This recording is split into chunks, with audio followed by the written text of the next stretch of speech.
teaches 6th grade science in Hartford, and his future plans involve pursuing a doctorate in educational leadership and being a superintendent in an urban district. Michael, please come forward to deliver your remarks. Woo!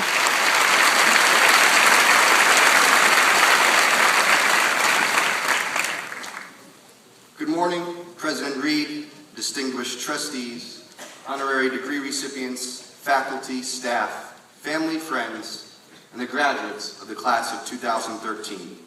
And a happy Mother's Day to my mom and grandmother as well, and all the other mothers out there.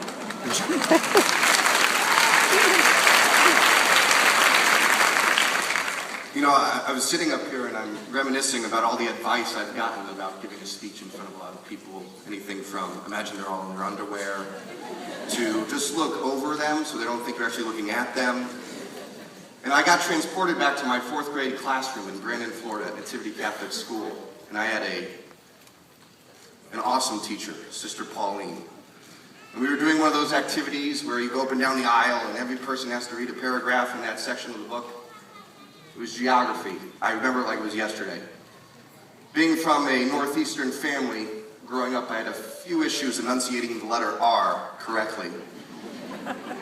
And as it was my turn to read, I go, oh no, there it is. Red Rock Canyon. Not Red Rock, Red Rock is what came out of my mouth. Embarrassed as all get out, Sister Pauline comes right over, puts her hand on my shoulder and says, Mr. Carbone, don't worry. One day you'll be on stage speaking in front of thousands of people, and the least of your worries will be enunciating the letter R. So I'm going to give this a shot. Here we go.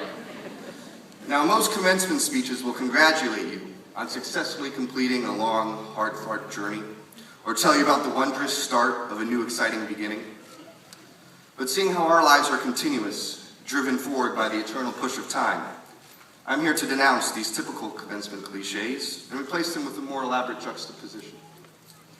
You see, our life is one journey, always moving, with only one beginning and only one end. The best we can do on this singular excursion is simply orient ourselves in the direction we wish to go and hope the wind of time fills our sails. And so that is where we all are today, determining where we will steer ourselves next. Luckily for us, however, due to our efforts here at the University of St. Joseph, we have arrived at the proverbial fork in the road during our travel. But this fork is unlike others we have experienced in our past. It is not as simplistic as it appears, and it provides us the most dynamic of choices.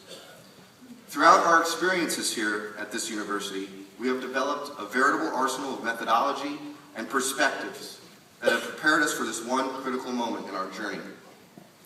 Pointing in one direction, the sign says to exist. And pointing in the other, the sign says to prevail. Now, there is nothing wrong with directing yourself towards the life of living a life of existence. You have earned the right to choose your path. But I can assure you, there is a difference between finding happiness through contentment and finding happiness through fulfillment. And that is why I want to compel you today to take the route less traveled. You are all ready to prevail. While all of your journeys will be different from the rest, I can guarantee you that along this path you will not only find fulfillment, but also impact the lives of those around you with substantial meaning. The way will be challenging, narrow, and steep. However, we all carry with us the impact of character of those who have prepared us for this journey. And unfortunately, we can never mimic the exact characteristics of our heroes, but we can exhibit the best components of their nature in our own way. I have realized that in my failures to be exactly like my heroes, I can only hope I have acquired 1/2 the knowledge of Susan Matthews, my mentor. 1/7 the charisma of Dr. Mary Alice Curran. 1/3 the vision of Dr. Butler. 1/5 the joy of Dr. Barbara Hardigan. And 1/10 the logic of Professor Linda Labadie.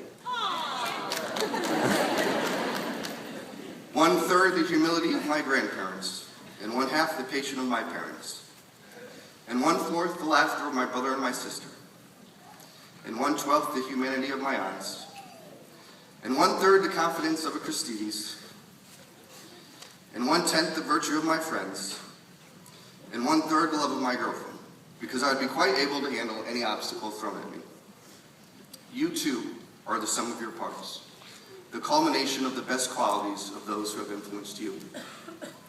You see, our time here at the University of St. Joseph has transformed these individual threads of character and woven them together into the fabric of our identity.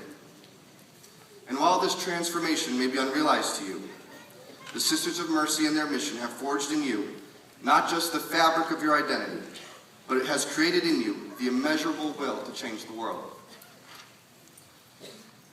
And we all need this essence of will, this determination of self. Because along our path, we will be tripped by traditionalists, be knocked over by negativity, and stumble over the status quo. We will face obstacle after obstacle after obstacle. But this will not stop us. And even though your focus on this expedition is singular, your support is multidimensional. You do not travel along this path alone. Each time we fall on our journey, the dust will eventually settle, and there, waiting with a helping hand, will be those sitting around you today. They will appear when times are toughest, and when self-doubt creeps in, to reinvigorate your purpose and your drive. Then, with your head held high, you'll continue your journey, bringing change, bringing happiness, and bringing purpose to those who you encounter. I'm reminded of this purpose every day, as I witness my 6th grade students longing for a small piece of kindness, reaching out for a positive connection, and my being able to offer them some reprisal of normalcy. And it's the addition of these encounters that equal fulfillment. And I know you will forever change the lives of the people who you encounter on your journey to Prevail. In closing, I hope that I have at least given you pause for thought about the direction you now steer your life. But no matter what path you choose, I hope that you always remember to love. I was once told that love means eternal beauty. And so it is my hope that each of you sees the eternal beauty in your surroundings, the eternal beauty in those around you, and the eternal beauty in yourself. You are all an inspiration to those sitting here today. And with this, I wish you good fortune on your journey, and offer these words from the great philosopher of my time, Christopher Robin. Always remember, you are braver than you believe, and stronger than you seem, and smarter than you think. Congratulations, class of 2015.